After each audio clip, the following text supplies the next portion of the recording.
Tay, malapit na tayo makarating sa bahay. Salamat talaga kay Bagwis at dumating para tulungan tayo maayos yung gulong. Oo nga, Tay. Paano kaya nalaman ni Bagwis na may problema tayo? Mataas siguro ang pampakiramdam nitong si Bagwis, anak. Don Pakundo, nakarating na po sila Nestor dito sa merkado at natapos na po sila mag-deliver. Ano? Paano nangyari yan? Saan ba sila dumaan? Sa ibang iskinita po sila dumaan at hindi sa highway. Napakawalang kwenta talaga nitong mga bayarang pulis na to. Huwag kang mag-alala, Don Pakundo. Binutason ko yung gulong nila. Sigurado akong hindi yun makakalayo at hehento yun sa mga kagubatan. Mabuti.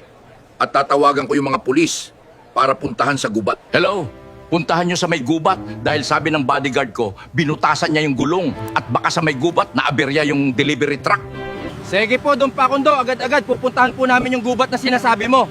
Tara, pumunta tayo doon sa gubat. Parang dito nga dumaan yung delivery truck baka sa gulong, pero ang problema, parang hindi ata dito na aberya yung delivery truck. Don Pakundo, wala pong delivery truck dito sa kagubatan. Tanging ang bakas lang po ng gulong ng delivery truck na dumaan. Wala talaga kayong silbi. Sayang lang ang binabayad ko sa inyong malaking pera. Mga utak talangka.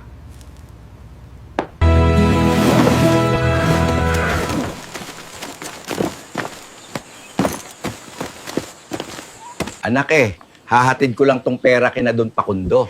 Sige, Tay. Mag-ingat ka po. At papakainin ko lang muna tong si Bagwis.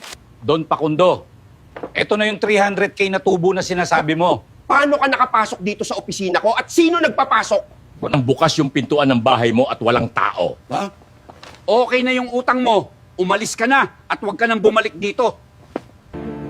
Magpunta ka ulit sa bahay ni Nestor at magmanman ka ulit doon. Sige po Don Pakundo.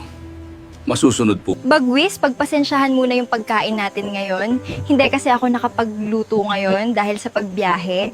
Paghatian na lang natin.